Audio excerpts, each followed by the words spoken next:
Hi there, this is S.J. Thomason with Christian-apologist.com, where truth matters. A few years ago, I made a video that said that Western civilization is based on Judeo-Christian values, and the video was played quite a bit at one particular Christian school in the Philippines. So I thought it might be a good idea to add a second video on that same line of thought. So here's what we're doing today. You've come to the right place. What are Judeo-Christian values, and have they crumbled in the West? Judeo-Christian values come from the Jewish and Christian scriptures. Genesis 1:27 says, "So God created man in his own image. In the image of God, he created him. Male and female, he created them." Genesis affirms God's ownership of creation and the way we're his image bearers, which means that he confers intrinsic human value and dignity at our conception. Note that, because we're going to talk about the political climate today and what are some of the morally egregious things going on with certain people. All humans seek value and dignity. Jesus said we're to love God above all else and to love our neighbors as ourselves. His parable of the talents further explained how those to whom much has been given, much is expected. Coupled with the book of Proverbs and letters from Paul, we know we're not to be lazy. We're to work hard and to capitalize on the gifts God has given us. These axioms and principles form the foundation of Christian beliefs and values, Judeo-Christian beliefs and values. How can we know whether our Judeo-Christian beliefs and values are correct? Jesus answered that question in Romans 2:15, which states, "They show that the work of the law is written on their hearts, while their conscience also bears witness, and their conflicting thoughts accuse or even excuse them." Our conscience tells us what's wrong and right. In Jesus' time, people thought the wealthy and healthy were blessed by God, while the poor and sick were cursed. Jesus changed those views in his Sermon on the Mount. He has blessed people who are suffering. We should help the needy. "Whatsoever you do to the least of my brothers, that you do unto me." In the Globe Society of 62 countries, Globe Study, the authors measured what is in countries in values versus what should be. In every single society, humane orientation was lower in the society than respondents believed it should be. Humane orientation is kindness to both in-groups and out-groups. Knowing that we should be kind to out-groups is unexplained by social evolution, but is explained by the conscience God implanted within us. Let's take a little walk through our history in the United States. In the early 1900s, Max Weber wrote The Protestant Work Ethic and the Spirit of Capitalism to highlight what he considered prevalent values in the United States: thrift and industriousness.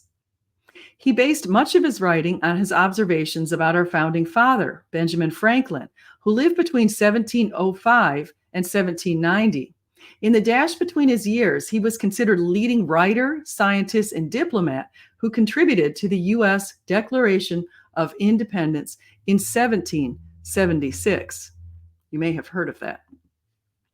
Numerous quotations are attributed to Ben Franklin that help to characterize his opinions of the day. One of my favorites is, "Any fool can criticize, condemn, and complain, and most fools do." One of the most important parts of the Declaration of Independence, which is in complete alignment with our Judeo-Christian values, states, "We hold these truths to be self-evident, that all men are created equal, that they are endowed by their Creator with certain unalienable rights, that among these are life, liberty, and the pursuit of happiness." In the 1960s, Judeo-Christian values carried on through people like John F. Kennedy, President John F. Kennedy, and Dr. Martin Luther King Jr. JFK famously stated, "Ask not what your country can do for you, but what you can do for your country." MLK said, "I look to a day when people will not be judged by the color of their skin, but by the content of their character." Meritocracy, that's the idea of rewarding people based on hard work and performance. The importance of meritocracy within our value system cannot be overstated, especially when the world is still polluted by those whose values are in opposition.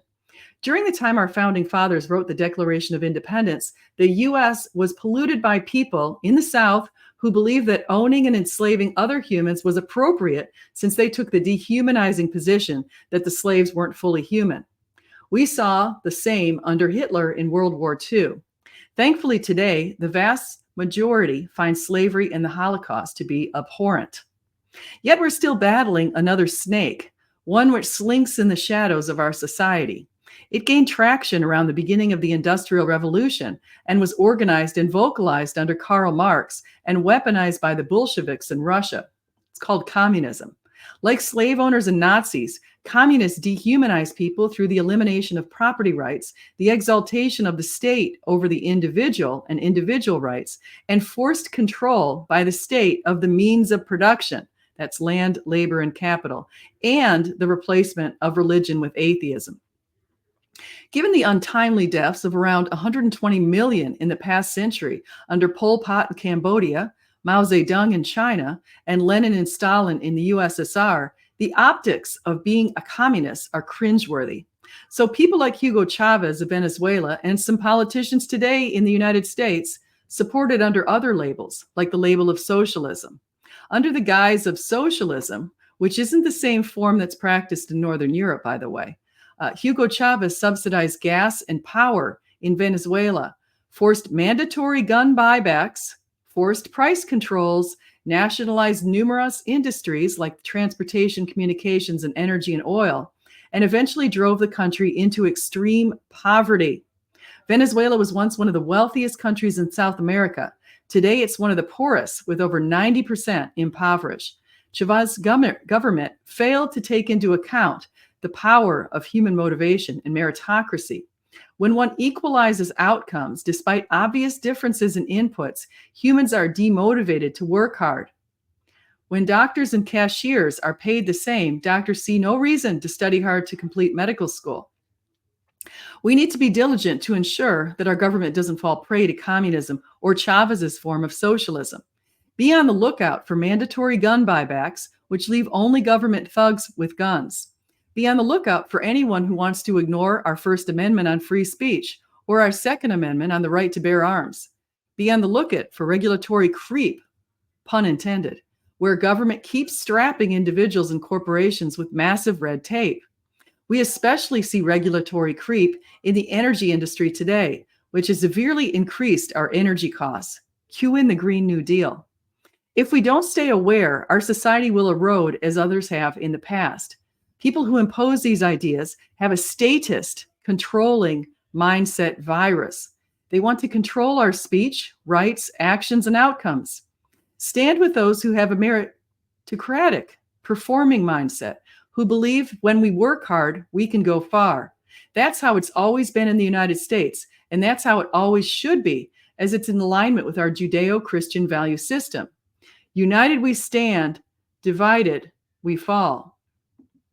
Let's look at some examples of inversions of Judeo-Christian beliefs and what we're seeing today in society. Number one, and I have 4 examples here, killing our most innocent preborn children.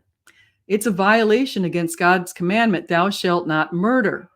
People mistakenly believe that humans have no intrinsic value, and human value can be conferred by other humans. When one mother assigns a name and value to the baby in her womb, while another assigns no name nor value. Pray for the mothers who made the latter decision, which leads to the untimely and gruesome slaughter of that little one. Since 1973, when Roe v. Wade was initially passed, the United States has lost 1 million preborn babies per year, about 60 million babies, due to the faulty assumption that we have the ability to confer value on others. Did you know that eagle eggs and turtle eggs have greater rights than preborn humans in the United States?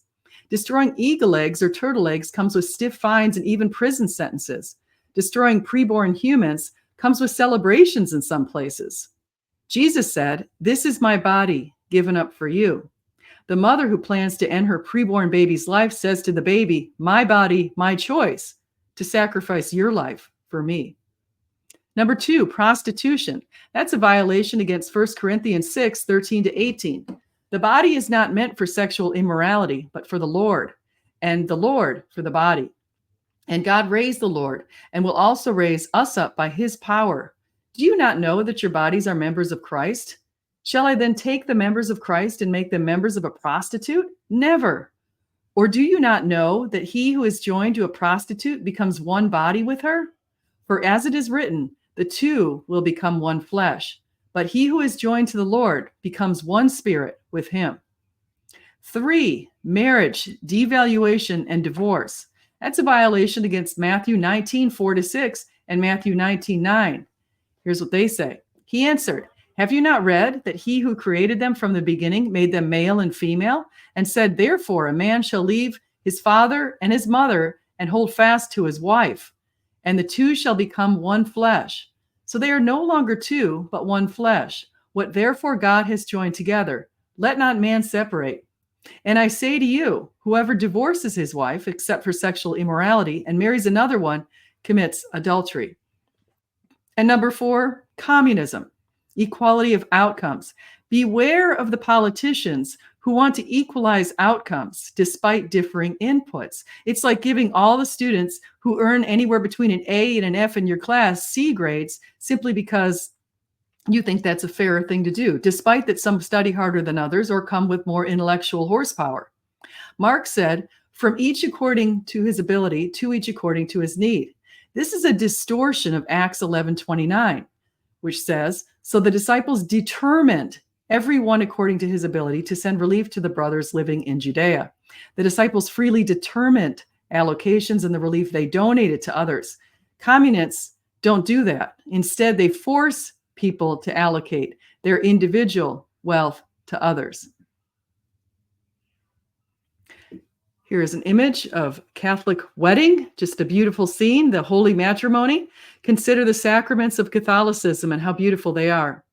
I hope you enjoyed this video. I hope you will like, subscribe, and do come again. And just remember, whether you eat, drink, or whatever you do, do it all for the glory of God. Thank you. God bless you.